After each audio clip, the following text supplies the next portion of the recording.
Ya, suara saya terdengarkah? Terdengar, Miss. Oke, thank you responnya. Oke, hari ini kita akan masuk ke materi yang baru. Tapi sebelum masuk materi baru, saya akan coba bahas dulu untuk latihan soal yang kemarin saya upload ya. Nah, latihan soalnya ini tidak akan menjadi nilai PM ya, karena sifatnya memang latihan ya, kalian kan baru selesai UTS ya. Jadi saya kasih waktu untuk bernafas dulu gitu ya. Nah, untuk latihan soal ini sudah saya tampilkan di screen. Kita bahas dulu untuk soalnya ya. Di soal ini disebutkan bahwa saham biasa Jet Flag Corporation saat ini dijual dengan harga 48 per lembar. Sebentar ya.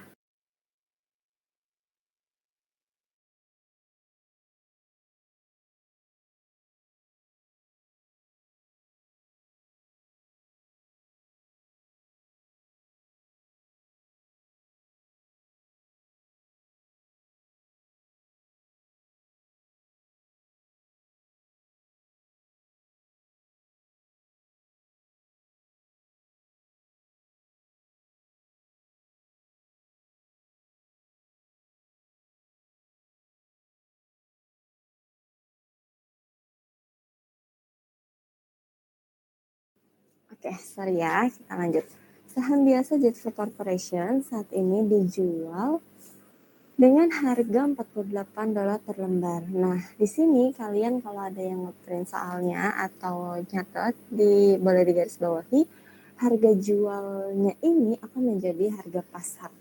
Ya, akan menjadi harga pasar karena pada saat kita akan membeli saham ini, kita akan menggunakan harga yang berlaku di pasar.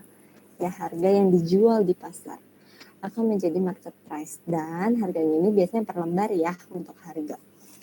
Kemudian emiten ini membayar dividen sebesar $2 pada tahun lalu.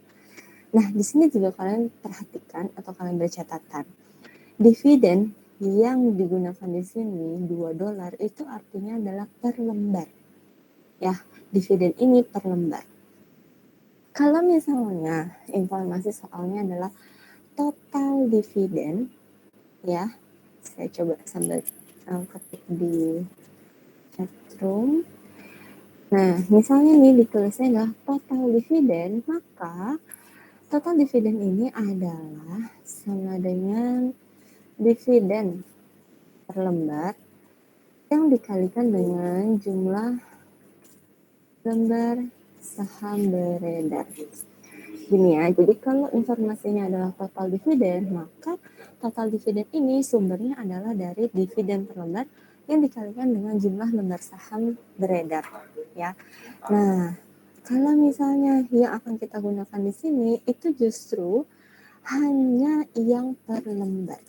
Jadi kalau misalnya informasi soalnya adalah total dividen, kita harus bagi dengan jumlah lembar saham beredarnya supaya dapat dividen yang per lembar. Gitu ya. Jadi silakan berikan catatan, dividen yang digunakan di sini adalah dividen per lembar.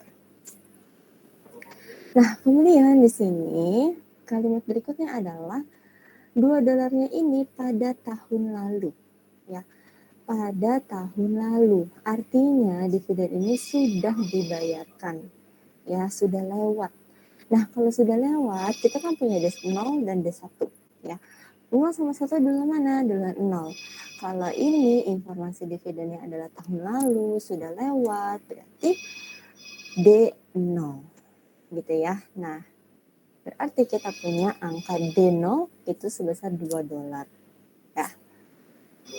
Berikutnya di sini diinformasikan dari laporan keuangan yang dipublish diketahui besarnya return on equity yang diraih emiten sebesar 25% dan retention ratio sebesar 60%. Berapa besarnya expected rate of return? Kemudian jika required rate of return-nya 18%, apakah membeli saham Jet Flag Corporation? Oke, nah dari soal ini mungkin ada yang mau ditanyakan? Kurang paham dengan soalnya? Ada? Nggak ada? Oke, kita lanjut ya. Lanjut jawabannya. Seperti biasa ya, seperti biasa TM-TM sebelumnya, jawabannya itu selalu akan saya upload ya. Jadi kalian yang mungkin ketinggalan fitconnya atau kurang jelas itu bisa cek sendiri ya masing-masing ya. Jadi saya selalu membuka kesempatan dan saya juga terbuka untuk jawabannya. Jadi bukan tipe yang cuma ngasih-ngasih soal ya. Jadi saya juga kasih jawabannya, kalian bisa akses semuanya terbuka. Ya harapan saya adalah kalian bisa memahami. Jadi kalau misalnya nanti butuh membaca kembali, mengetahui jawabannya, bisa kalian akses sendiri ya. Nah, ini jawabannya. Jadi kita punya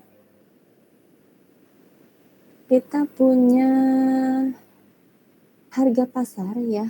Karena ini adalah saham biasa, maka simbolnya adalah PCS, $48 ya. Kemudian kita punya D0, $2. Kemudian kita punya ROE 25%, punya retention ratio 60%, dan required rate of return-nya adalah 18%. Langkah pertamanya adalah kita menghitung growth-nya dulu ya. Nah, menghitung growth-nya ini kita kalikan si ROE dengan retention ratio. ROE-nya 25%, retention ratio-nya 60%, kita kalikan. Saya sangat menyarankan kalian menggunakan desimal ya. Jadi persentasenya dijadikan desimal menjadi seperti ini, 0,25 kemudian dikali dengan 0,6. Hasilnya akan menjadi 0,15 ya. Kemudian 0,15 atau 15% ini kita gunakan menjadi G atau menjadi growth di rumus expected rate of return dan juga di rumus valuation of stock. Satu-satu ya, kita expected rate of return dulu. Di sini kita membutuhkan D1 dibagi dengan market price, kemudian setelah dibagi baru ditambah growth. Ya, nah D1-nya itu adalah D0 dikali 1 plus G. Ya, D0-nya itu sudah diketahui di soal ya, yang tadi saya bilang tahun lalu, yang lampau, yang udah lewat, itu berarti dividen 0, yaitu si $2 ini. Nah, kemudian kita kalikan 1 plus G. G-nya 0,15 dari ini ya, dari yang angka sebelumnya. Kemudian dibagi dengan PCS. PCS-nya atau harga pasarnya yaitu si $48. Nah, setelah dibagi baru ditambahkan dengan growth-nya ya si 15%-nya. Hasilnya adalah 19,79%. Ya, seperti biasa ya, coba diusahakan dalam bentuk desimal dulu. Kalau udah final baru bolehlah diubah menjadi persen. Oke. Sampai sini dulu, ada yang mau ditanyakan kah?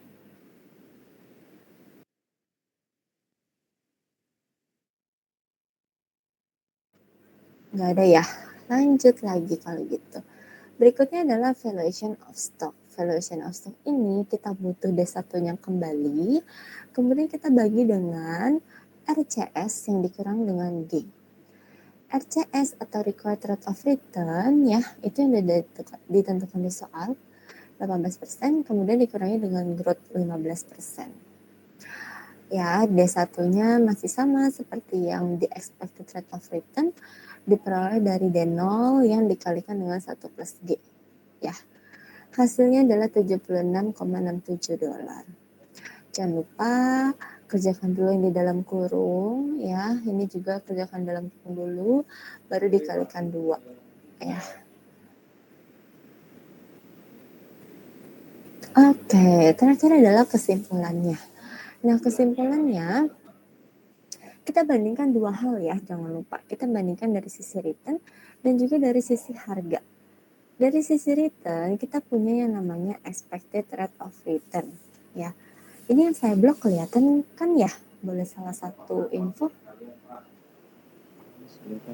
Oke, thank you. Nah, yang saya blok ini expected rate of return 19,79%. Ini merupakan angka yang mengartikan bahwa jika kita memiliki saham Jet Flag ini, maka perusahaan akan memberikan harapan ke investor, akan mendapatkan return 19 sekian persen. Ya, jadi ini munculnya dari mana? Dari perusahaan. Tapi bukan berupa statement kayak misalnya, oh saya ownernya nih, saya bilang, oh kalian punya saham saya, nanti saya berikan kalian harapan mendapatkan return 19%. Enggak ya, enggak begitu ya, bukan berupa statement seperti itu. Tapi berdasarkan angka. Angkanya dari mana, Miss? Dari sini, dari expected rate of return. Bisa dilihat dari historis dividennya, bisa dilihat dari kondisi pasarnya, bisa juga dilihat dari growth-nya, ya. Nah, expected rate of return ini munculnya dari perusahaan, artinya seberapa baik pertumbuhan dividennya, seberapa baik mencerminkan si market price-nya, itu akan memunculkan sisi harapan return kepada si investor, ya. Nah, kemudian angka ini kita bandingkan dengan yang namanya required rate of return. Nah, untuk required rate of return ini ada di soal ya, Miss? Iya, ada di soal. Angka ini biasanya ditentukan oleh investor itu sendiri. Ya, jadi misalnya saya nih mau beli saham Jet Flag. Saya pribadi, saya akan memperkirakan, oh Jet Flag itu sekarang dividennya sekian nih. Terus returnnya yang mungkin saya bisa terima sekian, growth dividennya sekian, dan sebagainya ya. Nah, saya bisa menentukan, oh saya mau beli saham Jet Flag, tapi saya mau returnnya 18%. Nah, itu berarti syarat ya, required. Saya mau beli tapi saya mensyaratkan returnnya sebesar 18%. Oh Miss, berarti required rate of return masing-masing investor bisa beda dong. Betul, bisa beda walaupun sahamnya sama. Ya, bisa beda karena ingat nggak yang sebelum saya pernah bahas mengenai jenis atau profil investor, tipe-tipe investor atau profil investor. Nah, itu berdasarkan profil investor juga. Misalnya nih, oh saya emang tipenya itu maunya yang santai-santai aja. Saya nggak mau saham yang terlalu berfluktuasi. Terus saya maunya saham yang yang penting aman, returnnya nggak terlalu besar. Maka bisa aja saya menetapkan required rate of return yang juga tidak besar, ya. Karena toleransi saya terhadap risiko juga pasti nggak besar kan ya kalau saya tipe yang aman. Tapi sebaliknya misalnya saya tipe investor yang suka dengan risiko, saya suka dengan tantangan. Biasanya investor ini akan juga memiliki toleransi terhadap risiko yang tinggi. Maka bisa saja menentukan required rate of return-nya juga tinggi gitu ya. Jadi required rate of return ini bisa beda-beda dan munculnya dari investor. Ya, jadi kita punya dua return nih. Yang satu adalah harapan yang diberikan perusahaan, yang satu adalah keinginan atau persyaratan dari investor. Ya, nah dari yang kita peroleh ini, si Jet Flag ini ya, si Jet Flag mampu memberikan harapan kepada si investor akan mendapatkan return 19 sekian persen. Ya, sedangkan dari sisi investor sendiri menentukan syaratnya itu 18%. Jadi kesimpulannya gimana? Beli atau enggak? Beli. Karena harapan yang diberikan perusahaan ternyata lebih tinggi dari syarat yang diinginkan oleh investor. Begitu ya, semoga bisa dipahami ya. Berikutnya adalah dari sisi harga. Jet Flag Corporation ini sahamnya dijual seharga $48. Harga jualnya $48. Ini adalah harga yang berlaku di pasar. Kemudian nilai sebenarnya atau valuation of stocknya adalah sebesar $76. Ya. Nah, kalau harga jual itu sudah ada berdasarkan mekanisme jual beli, permintaan dan penawaran, ya itu sudah muncul di sana. Yang mempengaruhi apa sih mekanisme mempengaruhi sebenarnya ya perusahaannya itu sendiri, bagaimana dia menunjukkan kinerjanya supaya orang-orang mau beli, ya. Nah, sedangkan nilai sebenarnya itu adalah yang benar-benar dari perusahaannya itu, kondisi dividennya berapa, kemudian required rate of return-nya berapa, growth-nya berapa. Nah, itu akan memunculkan nilai sebenarnya atau value dari sahamnya yang akan dibandingkan dengan harga jualnya. Harga jual di pasar $48, tapi nilai sebenarnya itu adalah $76. Jadi gimana, beli atau nggak beli? Karena kita bisa membeli saham yang nilainya $76 dengan harga nggak sampai 76, cuma $48 gitu ya. Jadi berdasarkan return maupun harga itu sama-sama kita menyebutkan untuk membeli saham Jetflex Corporation. Oke, sampai sini apakah ada yang ingin ditanyakan? Saya mau nanya, Miss. Boleh, Natalia. Kalau misalnya D0 itu kan di akhir tahun. Kalau misalnya D1 itu gimana ya, Miss? Iya, begitu. Oke, kalau Deno itu Deno tuh justru yang awal tahun atau yang tahun lalu, Natalia. Ya, jadi kalau Deno itu pokoknya yang sudah lampau, yang terakhir kali dibagikan. Entah 2 tahun lalu, entah tahun lalu, pokoknya yang terakhir. Nah, sedangkan D1 itu adalah dividen yang akan dibagikan. Misalnya kalimatnya, Jetflex Corporation akan membagikan dividen pada akhir tahun ini misalnya. Akhir tahun ini, artinya sudah lewat belum? Belum. Kalau akhir tahun ini ya, itu belum, itu D1. Atau kalimatnya adalah Jetflex Corporation akan memberikan dividen 2 tahun yang akan datang atau bulan depan. Nah, itu D1 Natalia ya. Jadi bedanya itu kita ingat aja, kalau dividen sudah terjadi D0. Kalau belum terjadi D1. Gitu ya Natalia. Oke, Miss. Thank you, Miss. Oke, yang lain ada yang mau ditanyakan? Saya mau tanya, Miss. Boleh, Gabriel. Itu yang di expected rate of return sama di valuation of stock. Yang setelah $2 itu kan ada 1 plus 0,15. Itu yang 1 plus 0,15 itu dari mana, Miss? Emang rumus atau? Oke, saya jelaskan kembali ya. Jadi untuk rumusnya itu adalah ya, D0 yang dikalikan dengan 1 plus G. Nah, 1 plus G ini memang sudah rumus ya. Jadi kita gunakan 1 ini selalu 1. Kenapa 1, Miss? Karena D1 itu sebenarnya adalah berapa dividen yang sudah bertumbuh dari dividen yang lampau. Nah, bertumbuhnya berapa? Bertumbuhnya akan tercermin di G ini ya. G-nya berapa, Miss? Ini yang sudah kita hitung nih ya, growth. Nah, G-nya itu sebesar 0,15. Jadi kalau D0-nya $2, G-nya 0,15, maka jadinya seperti ini ya. $2 dikalikan 1 plus G. $2 dikalikan 1 plus 0,15. Nanti Gabriel ingat-ingat aja, pokoknya dividennya itu 0 atau 1. Kalau 0 berarti pakai rumusnya ini. Ya. Terus tambahin G-nya. Kalau misalnya dia sudah D1, ya sudah D1, maka kita nggak pakai D0 kali 1 plus G langsung. D1 bagi PCS.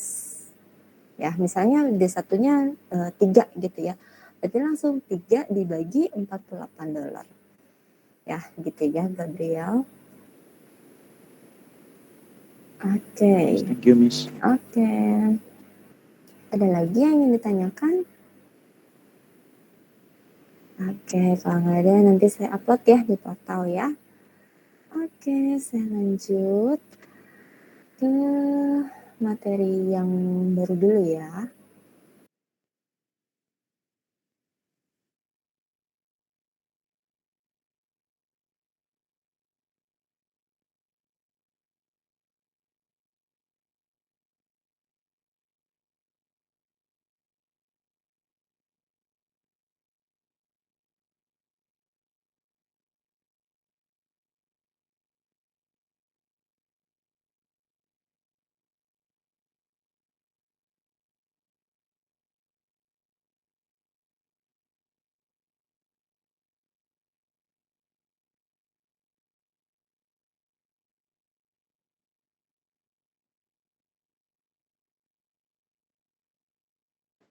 Oke, sebentar ya.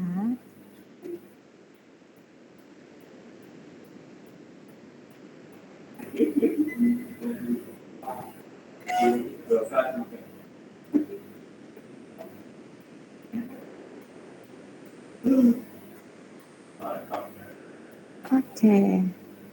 Untuk materi yang baru ini kita membahas mengenai the opportunity cost of capital, ya.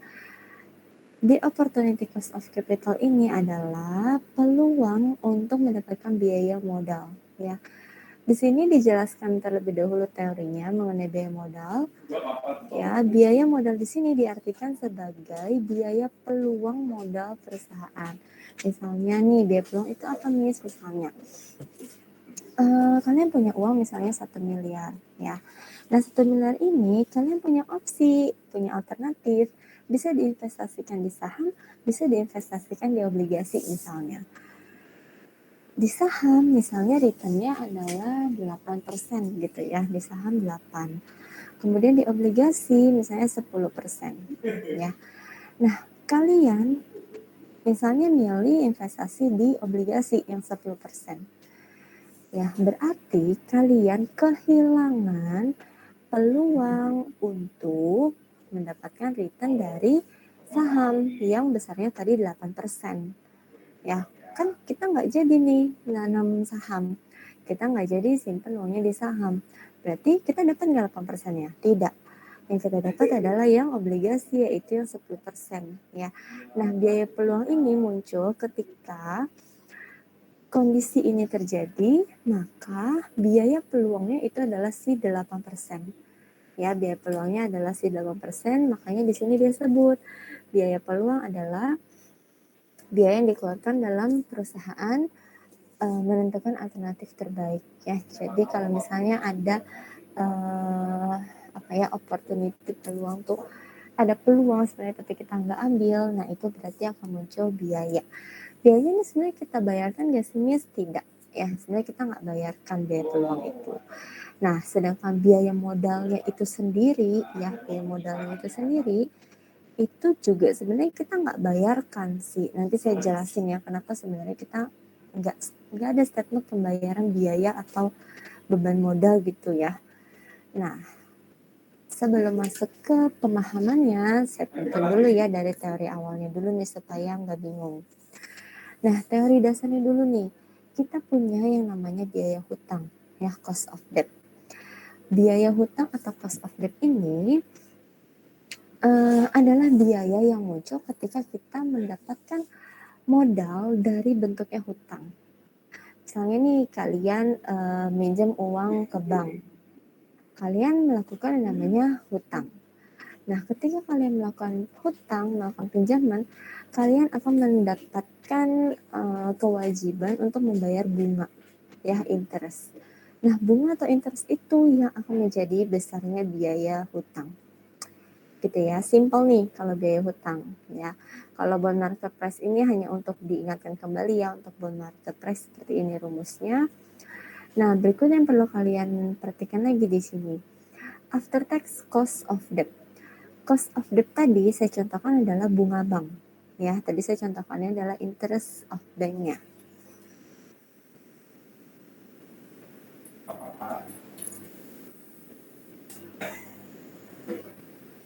Ya, cost of debt contohnya bunga bank. Nah, bunga bank ini akan menjadi yang namanya cost before tax. Ya, akan menjadi cost before tax. Nah, di sini di kotak yang tampil di screen kalian itu ada yang namanya after tax ya. Nah, after tax ini beda dengan before tax. After tax ini artinya si KD-nya ini ya dikalikan dengan 1 minus tax.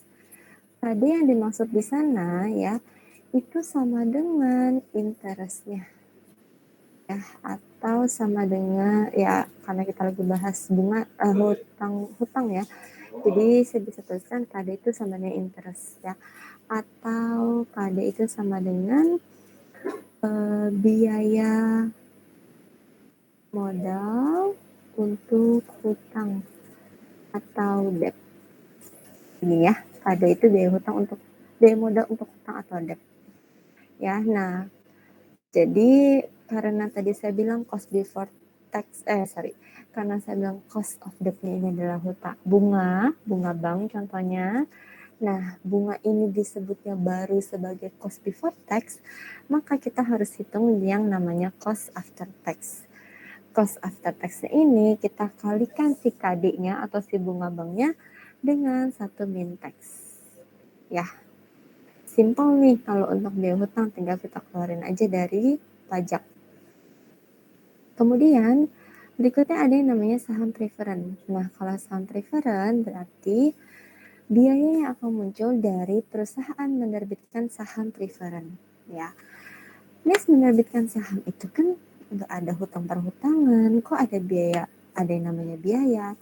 Nah, karena saham preferen ini punya sifat anuitas seperti obligasi, di mana pembayaran dividennya ini tetap nih ya. Pembayaran dividennya ini tetap setiap periode untuk selamanya ya. Maka dividen untuk saham preferen ini sifatnya sama dan sifatnya beban ya. Jadi kalau ditanya berapa sih sebenarnya biaya modal untuk saham preferen, ya berarti itu akan setara dengan si dividennya ya. Nah, di sini dividennya kita bagi dengan required rate of return dari preferred stocknya ya. Jadi biayanya ini akan muncul persentasenya setelah kita bagi. Ya, kemudian berikutnya adalah biaya saham biasa. Nanti mungkin lebih jelasnya di contoh soal ya. Biaya saham biasa atau cost of common equity. Nah, kalau biaya saham biasa berarti biaya yang muncul ketika perusahaan menerbitkan saham biasa untuk mendapatkan modal. Ya. Nah, untuk saham biasa ini bentuknya biayanya dalam bentuk apa, Miss? Mirip dalam bentuk dividen juga ya. Tapi di sini kita lihat ya ada beberapa opsi sebentar.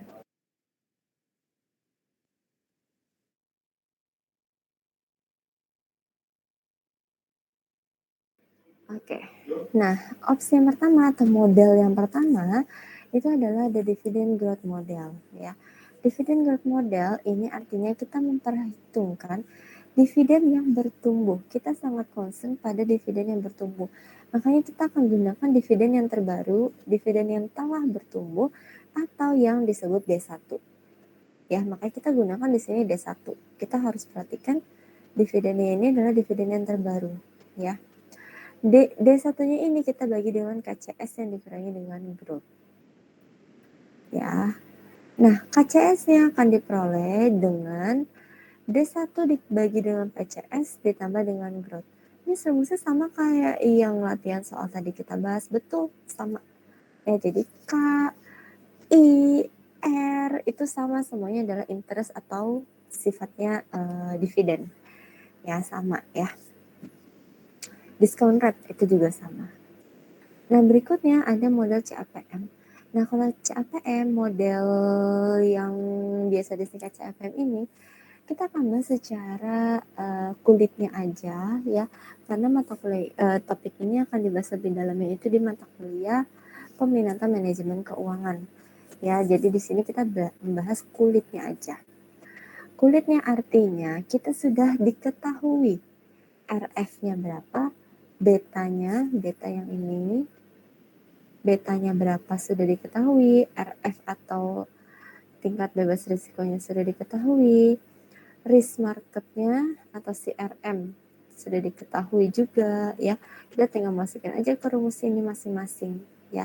Jadi kita hanya langsung masukin ke rumus. Kita tinggal cari tahu yang mana yang RF, yang mana beta, mana yang RM ya. Nanti dari perhitungan ini akan memperoleh KCS juga. Bedanya apa, Miss? Kalau yang di atas kita memperhitungkan dividen. Kalau yang ini kita tidak memperhitungkan dividen. Ya, jadi dividennya berapa itu kita tidak perhitungkan sebagai biaya. Ya. Berikutnya, nah setelah kita tahu, oh ternyata kalau misalnya perusahaan minta uang, minta modal, baik itu dalam bentuk hutang, obligasi, ya, atau dalam bentuk saham, preferen, biasa. Nah, itu ternyata ada biaya. Enggak yang harus gimana ya? Enggak yang 100% bisa digunakan. Misalnya nih, minjem semuanya ada 1 miliar. istilahnya ya, kita tidak bisa menggunakan 1 miliar itu seluruhnya sebagai modal. Karena sebagian dari uang tersebut harus kita kembalikan dalam bentuk dividen, dalam bentuk interest gitu ya. Istilahnya seperti itu. Kita kembalikan ke para pemegang sebagai imbal hasil gitu ya. Yang bisa dihitung dengan WACC ini. Ya, sehingga WACC ini diartikannya sebagai biaya modal rata-rata tertimbang. Berapa biaya modal rata-rata tertimbang yang secara keseluruhan gitu ya. Nah, kenapa di sini disebutnya tertimbang? Karena kita tidak bisa bagi sama rata. Misalnya kita punya hutang bank, punya obligasi, punya saham biasa. Ini misalnya 1 triliun, kemudian 2 triliun, kemudian 4 triliun. Totalnya itu rata-ratanya itu kita nggak bisa totalin bagi 3. Karena kan value-nya beda-beda. Besar modalnya beda-beda. Jadi kita gunakan tertimbang. Nah, tertimbangnya di sini dimaksudnya adalah proporsi atau bobot. Ya, sehingga kita punya proporsi masing-masing untuk yang bentuknya debt financing dan juga bentuknya equity financing. Ya. Nah, kalian coba perhatikan di sini atau kalian ada yang punya catatan boleh dituliskan atau permodo boleh dilingkarin. Untuk rata-rata tertimbang ini, si W ini adalah bobot ya atau weighted-nya ya atau bebannya ya proporsi. Sedangkan K-nya ini adalah si biayanya ya biaya modalnya tadi yang bentuknya bisa langsung bunga bank atau juga bentuknya KCS itu tadi bisa dihitung dengan dividen growth model ataupun CAPM ya. Kemudian perhatikan di sini. Masing-masing W-nya itu dikalikan dengan K. Ya, masing-masing W-nya dikalikan dengan K, kemudian dijumlahkan. Hanya untuk debt yang harus dikalikan 1 mintax. Ya, hanya untuk debt saja yang harus dikalikan 1 mintax. Sedangkan yang lainnya itu tidak ada pembayaran pajak. Perusahaan membagiin dividen, perusahaan kena pajak nggak? Enggak. Jadi pajaknya dividen tidak ditanggung oleh perusahaan. Ya. Nah, berikutnya contoh soal. Oke. Kita lihat ya, ini contoh soalnya juga masih sederhana sebenarnya ya. Contoh soalnya ini ada informasi struktur modal Golden Corporation, capital structure ya, atau struktur modal terdiri dari bond, terdiri dari preferred stock, dan juga common stock. Bond atau obligasi ini besarnya 1000. Karena ini dalam ribuan dolar, berarti bond ini total modal yang diperoleh dari penerbitan obligasi itu adalah sebesar 1 juta dolar. Ya. Kemudian untuk preferred stocknya ini total modal yang diperoleh dari penerbitan saham preferred adalah sebesar 278.000 dolar dan untuk common stock 3.667.000 dolar ya. Total modal yang diperoleh adalah 4 juta sekian dolar. Nah, kemudian di sini perusahaan berencana melakukan monitoring terhadap struktur hutangnya di masa mendatang. Nah, bila diketahui biaya hutang setelah pajak 6%. Biaya hutang setelah pajak 6%. Hutang yang mana? Yang ini, obligasi. Jadi dia langsung after tax 6%. Ya. Kemudian biaya saham preferred 13%. Biaya saham preferred yang mana? Ini preferred stock 0,135 ya didesimalin. Kemudian biaya untuk common stock 15%. Common stock yang mana ini? Common stock 15% atau 0,15 ya. Nah, kalau after tax-nya itu kebetulan gampang karena di soalnya sudah langsung diketahui ya biaya hutang setelah pajak berapa, biaya saham preferred berapa, kemudian biaya common stock berapa. Ya ini udah langsung diketahui di soal. PR kita adalah kita harus menghitung weight-nya atau bobotnya, ya. Kalau value ini udah dari soal ya, yang ini nih, contoh dari soalnya memang tinggal kita pindahkan. Nah, weight-nya atau proporsinya itu berarti kita hitung $1.000 ini ya di obligasi, $1.000 terhadap 4.000 sekian dolar itu sebenarnya berapa persen? Apakah nyampe 50% atau gimana? Nah, ini bisa dihitung dengan cara $1.000 ya dibagi dengan 4945.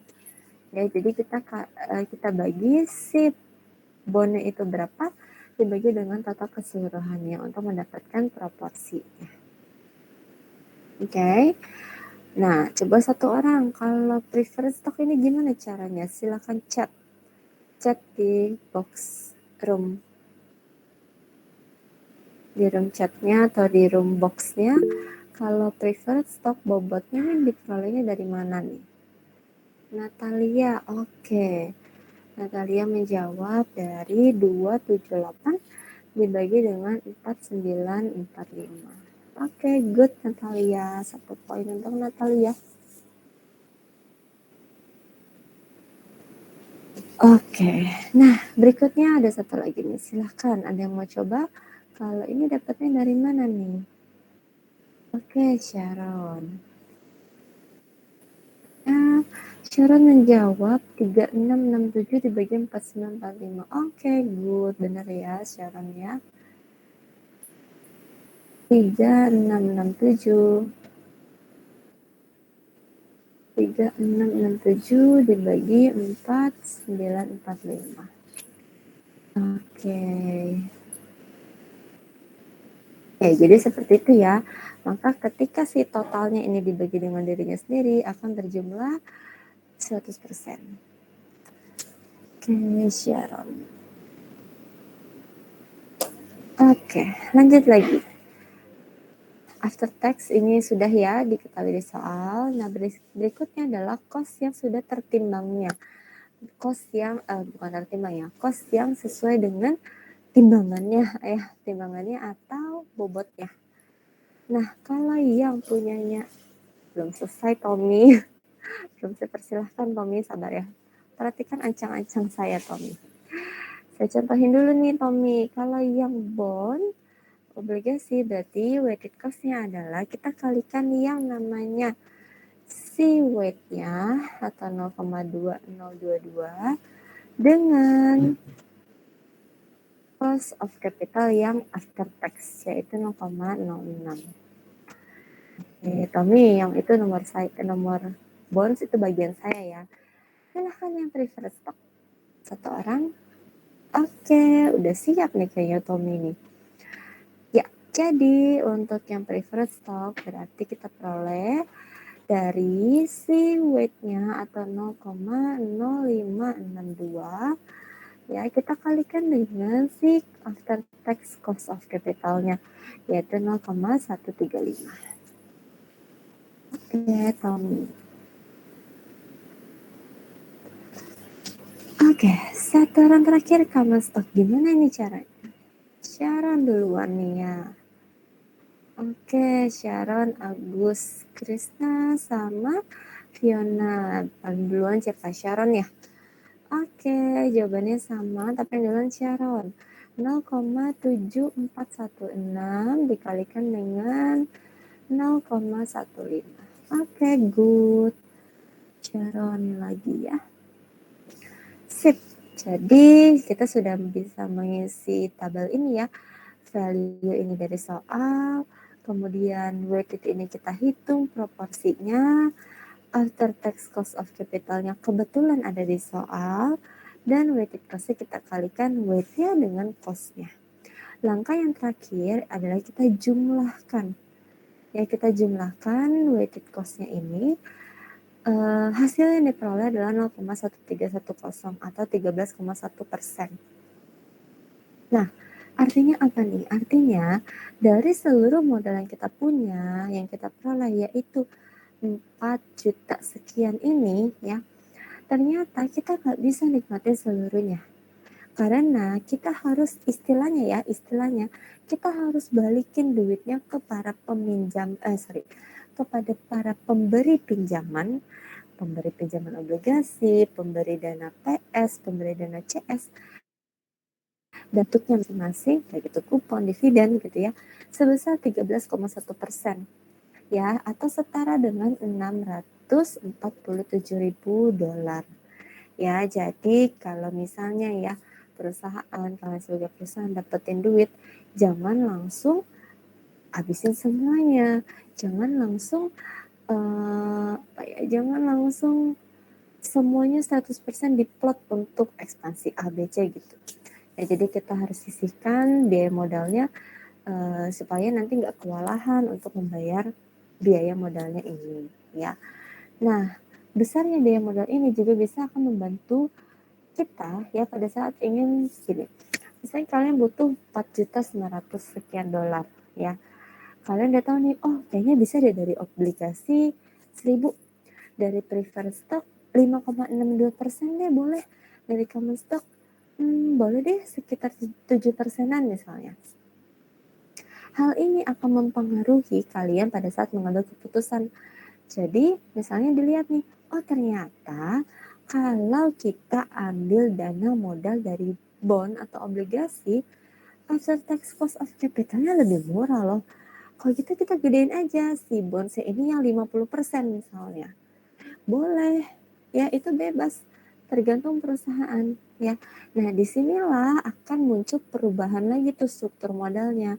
Oh bondsnya aja kita 50%, preferred stock 10%, common stocknya 40% misalnya ya. Nah itu akan merubah struktur modal. Nah perubahan struktur modal ini akan mempengaruhi si KWACC-nya, biaya modal akhirnya ini ya. Nah ini akan menyebabkan menyebabkan perusahaan bisa meminimalisir biaya sehingga pemanfaatan modalnya bisa semaksimal mungkin. Gitu ya. Kalau misalnya di sini biaya modalnya adalah 13%, berarti istilahnya dia hanya bisa menikmati sekitar 87% dari 4945.000 dolar. Gitu ya. Nah, materi mengenai struktur modal ini, misalnya, struktur modalnya sehat apa enggak sih kalau seperti ini? Apakah struktur modalnya ini sudah tepat atau belum? Nah, ini biasanya bisa dianalisis deskripsi yang ambil peminatan manajemen keuangan. Ya, jadi kalau ambil peminatan manajemen keuangan, itu kita akan analisis struktur modalnya perusahaan itu bagaimana, sudah sehat atau belum, kuat atau enggak ke depannya gitu ya. Ini kalau sama mata kuliah ini sih contohnya judul-judul skripsi manajemen keuangan wajar ya karena mata kuliah tentang manajemen keuangan. Ya, oke sampai sini ada yang mau ditanyakan? Gak ada? Oke, kalau nggak ada, saya lanjut lagi. Jadi nanti ini yang bisa open cam mungkin boleh ya, supaya saya nggak ngelihat huruf-huruf doang nih. Jadi nanti saya akan upload tugas mandiri pertama setelah UTS ya. Kalau kemarin kalian hanya latihan, nanti saya akan upload tugas mandiri yang pertama setelah UTS ini ya. Nanti kalian coba cek tanggal batas waktunya kapan ya, supaya tidak terlambat. Nah, topiknya akan mengenai si opportunity cost of capital. Nah, hari ini karena masih ada waktu sedikit, saya akan coba tampilkan, karena kemarin saya bilang ya, saya akan perlihatkan untuk melihat siapa saja pemegang saham preferred atau siapa saja pemegang saham biasa, lihatnya dari mana perusahaannya ini bagian dividen gitu-gitu ya. Nah ini udah tampil ya, ini adalah laman atau website idx.co.id. Lagi-lagi saya ceritain tentang skripsi finance lagi ya. Jadi kalau kalian ambil peminatan manajemen keuangan, kalian cukup dari satu sumber ini aja sudah banyak sekali yang bisa diambil topik skripsinya ya. Nah kalau di halaman pertama ini, di awal ini ya, Ini di sebelah kiri ini ada yang namanya indeks ya. Ada composite index, ini artinya keseluruhannya atau IHSG. Ada LQ45 artinya 45 perusahaan yang paling liquid. Kemudian ada ETX30, 80 ya, dan sebagainya. Ini tuh sudah banyak sekali indeks-indeksnya ya, banyak sekali. Karena dulu waktu ini Sri Kahati yang udah lama banget nih. Kompas 100 juga udah lama. Nah, banyak sekali indeks yang ada sekarang ini, dan kalian yang pemilikan finance itu bisa mengambil, kayaknya sekarang ini indeks yang paling untung atau paling tinggi returnnya itu indeks A nih. Saya mau neliti indeks A. Emang indeks A ini perusahaannya apa aja? Apa yang mempengaruhi return dari indeks A? Nah, itu juga bisa ya. Nah, kalau dulu indeksnya itu sedikit, kalau sekarang udah banyak, jadi sudah banyak sekali case-case yang bisa diangkat untuk skripsi. Kemudian di sini ada kalender kegiatan sahamnya ya, kegiatan korporasinya. Ada yang aksi korporasi mungkin mau bagi dividen atau mungkin mau melakukan right issue dan sebagainya ya. Ini contohnya nih, misalnya 2 November ada ADRO, kemudian ada 22 event lainnya. Ini boleh di otak-atik, kalian coba cari-cari tahu ya. Kemudian ini ada saham teraktif ya. Saham apa saja yang paling aktif, berapa harganya, volume yang diperdagangkannya berapa per lembarnya ya. Kemudian ini juga bisa dipilih yang volume, gainer dan sebagainya ya. Boleh kalian otak-atik. Kemudian kalau misalnya mau lihat profil perusahaan tercatatnya, itu bisa di sini ya, profil perusahaan tercatat. Kemudian pilih saham, kemudian masukin kodenya, misalnya BBCA. Nah, ketika sudah mengklik BBCA ini ya, kalian akan mendapatkan informasi ini, ada berbagai menu, profil, dividen, pencatatan saham, pengumuman dan sebagainya. Kalau profil ini kalian akan diinformasikan nama banknya, nama perusahaannya, kemudian ya profil-profilnya lah ya, nomor telepon, direkturnya siapa aja ya. Kalau kalian beli saham, kalian tahu dulu direkturnya siapa nih, komisarisnya siapa nih, komite auditnya siapa, kemudian nah ini pemegang saham. Nah, pemegang saham ini yang muncul di sini adalah pemegang saham biasa. Ya, jadi saya sudah tanya nih ke IDX. Jadi untuk pemegang saham preferred dulu itu ada. Dulu bisa dibuka, diakses. Tapi kalau sekarang ternyata pemegang saham preferred itu enggak dibuka. Jadi pemegang saham preferred itu tidak dibuka di website, tapi bisa diketahui nggak bisa by request. Ya, jadi pemegang saham preferred itu by request. Sedangkan yang ada di sini adalah pemegang saham biasa. Jadi mereka-mereka inilah yang bisa memperdagangkan sahamnya ya. Kalau dilihat dari sini ya, masyarakat atau publik ya, jenisnya adalah jenis yang kurang dari 5%. Nis, tapi kok ini 45%? 45% ini adalah keseluruhan kelompok masyarakat ya, keseluruhan publiknya. Jadi berapa IPO-nya atau berapa banyak lembar saham yang beredar di masyarakat secara total itu adalah 55 triliun atau 45%. Tapi masing-masing masyarakatnya itu persentasenya kurang dari 5%. Gitu ya. Jadi yang kurang dari 5% ini adalah masing-masing individual investornya. Kepemilikan investornya kurang dari 5%, tapi kelompok publiknya ini adalah 45%. Terus kemarin saya bilang kan, kalau kalian datang ke RUPS ya, itu nggak bisa main memberikan interupsi misalnya ya. Interupsi Pak nggak bisa kalau proporsi kepemilikannya sedikit ya. Contohnya nih di sini nih, komisarisnya aja nih hanya 0,01% loh ya. Nah, kalau misalnya kalian lihat di sini ternyata ada yang persentasenya lebih dari 50%, yaitu siapa nih? PT Dwi Muria Investama Andalan. Kok perusahaannya sih? Iya. Jadi kalau misalnya pemilik saham, seperti yang kemarin saya bilang, pemiliknya itu bisa individual, bisa juga atas nama instansi atau perusahaan ya. Nah, ini contohnya ya ini, PT Dwi Muria Investama Andalan. Ini perusahaan apa sih, Miss? Ini masih grupnya Jarum, ya. Jarum. Kalian boleh lihat tuh. Kalian boleh lihat siapa orang terkaya di Indonesia, ya. Nah, kalian boleh lihat. Oh, jadi dia nih yang menentukan ya, Miss, keputusan akhir. Betul.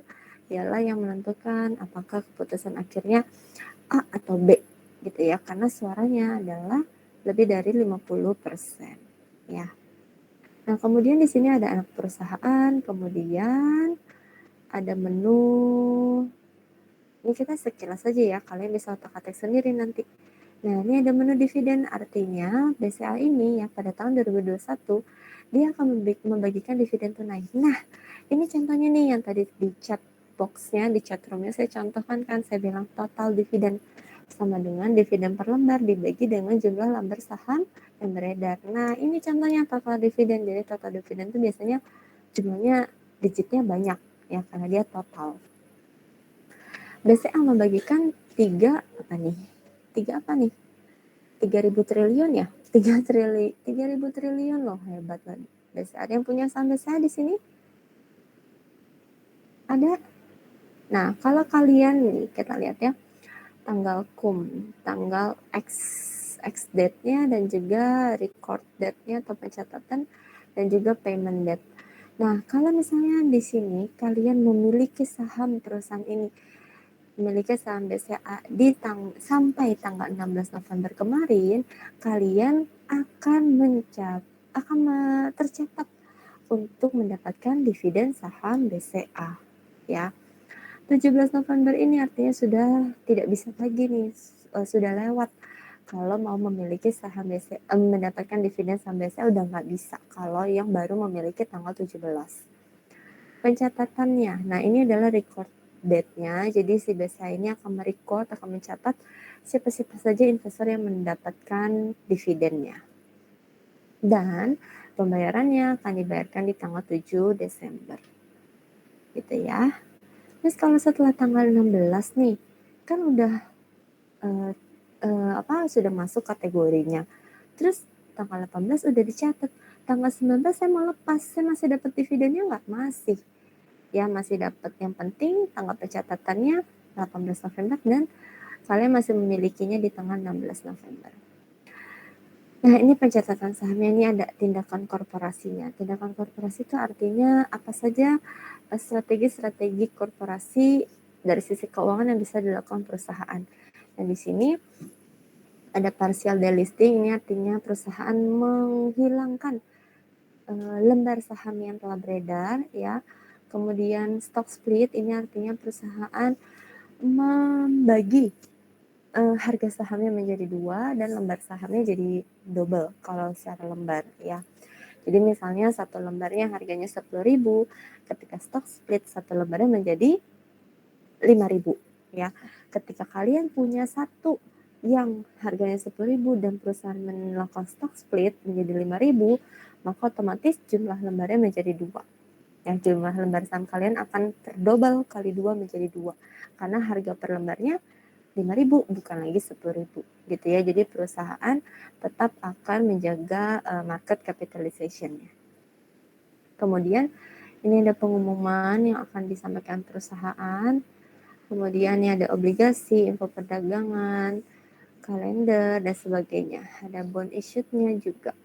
Ya, nah ini semuanya kalian bisa akses secara terbuka.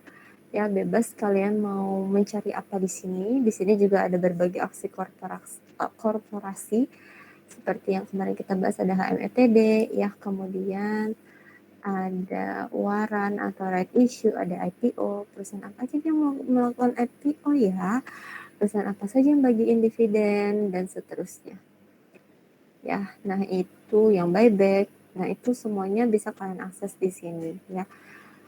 Oke, sampai di sini ada yang mau ditanyakan?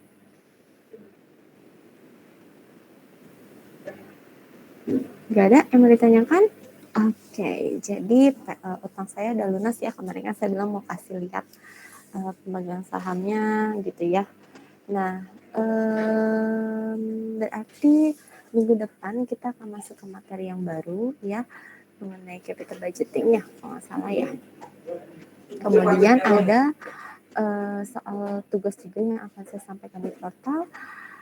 Terus apalagi ya, kalau misalnya ada yang mau ditanyakan, boleh ditanyakan di grup. Ya, yang forumnya belum selesai, persyaratan presensinya boleh kembali ke forum, nanti saya close 17.12. Oke, terima kasih semuanya. Selamat sore. Terima kasih, Miss. Miss. Terima kasih, Miss.